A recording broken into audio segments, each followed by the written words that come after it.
ক্লাসের ফাঁকে তোমাদেরকে কিছু কথা বলি। আজকে আমি আমার নিজের লাইফ সম্পর্কে শেয়ার করব।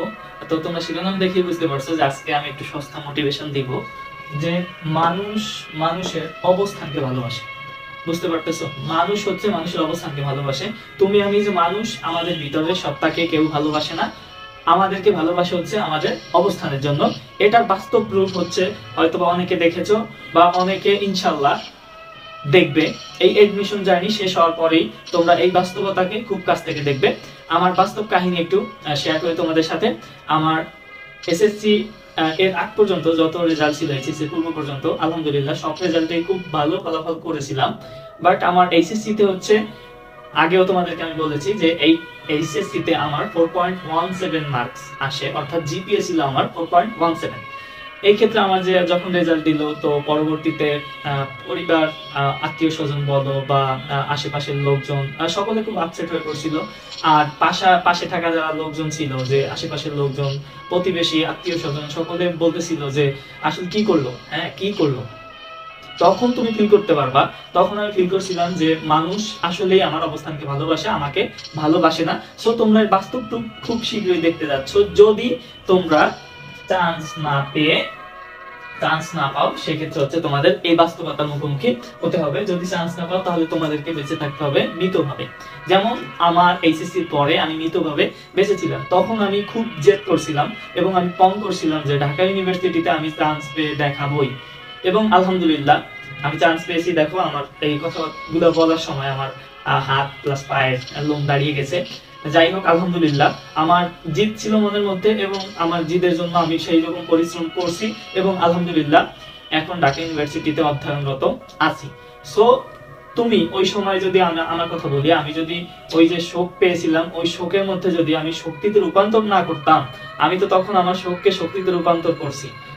সো শোক জীবনে আসবে, আমাদেরকে স্ট্রং হতে হবে, শোককে শক্তি হিসেবে রূপান্তরিত করতে হবে, তাহলেই আমরা হচ্ছে সাকসেসফুল হতে পারবো।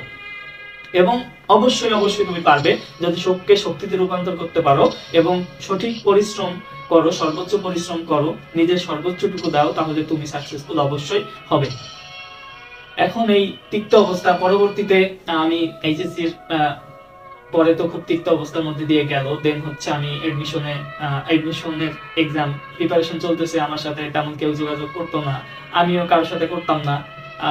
আমি হচ্ছে এইচএসসি তে খারাপ রেজাল্ট করছি, এই মানে কি বলবো, এই জন্য মানে কারোর সাথে যোগাযোগ নিজেই করতাম না, যে আসলে আমার লেভেল অনেক নিচে নেমে গেছে। সো আমার ফ্রেন্ড সার্কেল ছিল বা অন্য যারা আত্মীয় স্বজন, সকলের কাছ থেকে আমি টোটালি বিচ্ছিন্ন হয়ে গেছিলাম।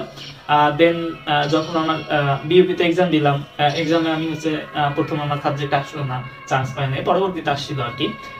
তো আরো ভেঙে পড়লাম, দেন আরো চেষ্টা বেশি করতে শুরু করলাম। দেন যখন হচ্ছে আমার ঢাকা ইউনিভার্সিটির এক্সামটা দিলাম, এক্সাম দেওয়ার পরে আমি বুঝছিলাম যে আলহামদুলিল্লাহ এক্সামটা যেহেতু ভালো হয়েছে, সো আমি চান্স পাবো। পরবর্তীতে হচ্ছে অন্যান্য জায়গায় এক্সাম দিলাম। সরি, এর পূর্বে আমি জাহাঙ্গীরনগরে চান্স পেয়েছিলাম, ঢাবির আগেই, বিএপির পরে। পরবর্তীতে হচ্ছে ঢাবির রেজাল্ট যখন দিল, তারপরে হচ্ছে মানে তখন আমি বুঝতে পারলাম যে আসলে মানুষ আমাকে না, অর্থাৎ মানব সভ্যতার ভিতরে লুকিয়ে থাকা যে সত্তা, তাকে ভালোবাসে না। মানব সভ্যতা ভালোবাসে হচ্ছে মানুষকে, মানুষের অবস্থানকে ভালোবাসে, মানুষকে না।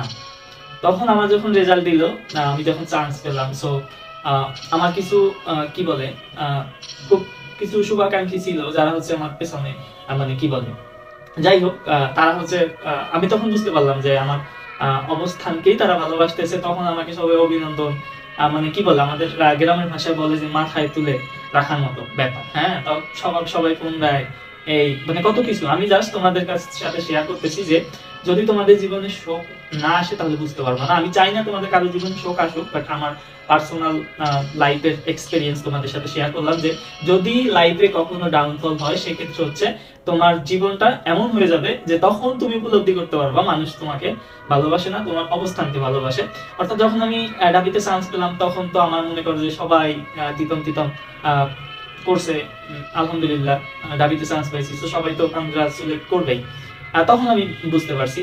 এবং তোমরা যারা এইচএসসি পরীক্ষার্থী মানে কি বলে স্টুডেন্ট আসো, জুনিয়র বা এডমিশন টেস্টে, বিশেষ করে এডমিশন টেস্টে যারা আসো, তো ভাইয়েরা এবং বোনেরা তোমরা আরেকটু চেষ্টা করো, কারণ যখন তুমি চান্সটা পাবে না তখন তোমার মনে হবে যে এই পৃথিবীর সবচেয়ে নিকৃষ্টতম ব্যক্তি তুমি। তোমার আশেপাশের মানুষগুলো তখন না হিংস্র হয়ে যাবে তোমার প্রতি, তাদের হিংস্র মনোভাবটা তখন ফুটিয়ে তুলবে। তখন তুমি এটা নিতে পারবা না, তখন তোমার খুবই বাজে অবস্থা হবে। আমি জানি, আমি এটা পার করে আসছি, তো বাস্তব অভিজ্ঞতা শেয়ার করতেছি। এর জন্য আর একটু চেষ্টা করো, এক জায়গায় চান্স পাও, তোমার লাইফটাই পুরো অন্যরকম হয়ে যাবে। ইভেন তুমি যদি চান্স না পাও তাহলে তোমার এই পৃথিবীতে তখন মনে হবে যে আমি বেঁচে থেকে আমার আর লাভ নাই, আমার মরে যাওয়াই ভালো। কজ তোমার ফ্রেন্ডরা এক ক্যাম্পাসে তখন সেট হয়ে যাবে, অর্থাৎ চান্স পেয়ে তারা সেট। তখন তারা ফেসবুকে দিবে আমার প্রেজেন্টেশন, আমার হচ্ছে এই করতেছি সেই করতেছি, ফ্রেন্ডদের নিয়ে ঘুরতেছি, ট্যুরে যাচ্ছি, ইটস এন্ড এভরিথিং করতেছে। তোমার ফেসবুকে আসবে, তোমার টাইমলাইনে আসবে, বাট তুমি দিতে পারবা না। তুমি কি চাও যে তুমি দিবা না? যদি তুমি লাইফটাকে এনজয় করতে চাও, মানে জীবনের শোককে বরণ করতে না চাও, মানুষের হিংস্র রূপটাকে না দেখতে চাও, তাহলে তুমি তোমার সর্বোচ্চটা দিয়ে চেষ্টা করো, এগিয়ে যাও, ইনশাল্লাহ তুমি পারবে। তাই সময়ের প্রপার ইউটিলাইজ করো, তাহলে ইনশাল্লাহ ভালো জায়গায় তুমি যেতে পারবে। আমি জাস্ট 1 বছর আগেই আমার জাস্ট এই সময় আমি প্রিপারেশন নিতেছিলাম, আর এখন আমি হচ্ছে বোর্ডের সামনে দাঁড়িয়ে তোমাদের ক্লাস নিচ্ছি এবং ক্লাসের মধ্যে তোমাদেরকে আমি সস্তা মোটিভেশন দিচ্ছি। ঠিক আছে, কথাগুলো যদি ভালো না লাগে তাহলে অ্যাভয়েড করতে পারো, আর যদি ভালো লাগে তাহলে শুনে পালন করার চেষ্টা করো। কারণ নিজের বাস্তবতার নিজের এক্সপেরিয়েন্স, নিজের জীবনে কি ঘটে গেছে সেটা আজকে শেয়ার করলাম, এবং আমি যে প্রথম ক্যামেরার সামনে আমার বাস্তব জীবনের কথাটা শেয়ার করলাম, যে আসলে কতটা তিক্ততার মধ্যে দিয়ে যেতে হয় যদি তোমার জীবনে ডাউনফল আসে। ঠিক আছে, আর সবসময় মনে রাখবা যে মানুষ তোমাকে ভালোবাসে না, মানুষ ভালোবাসে হচ্ছে তোমার অবস্থানকে। সো তোমার অবস্থানকে দৃঢ় করো, যাতে মানুষের হিংস্র রূপ দেখতে না হয়, যাতে মানুষ তোমাকে মাথায় তুলে রাখে।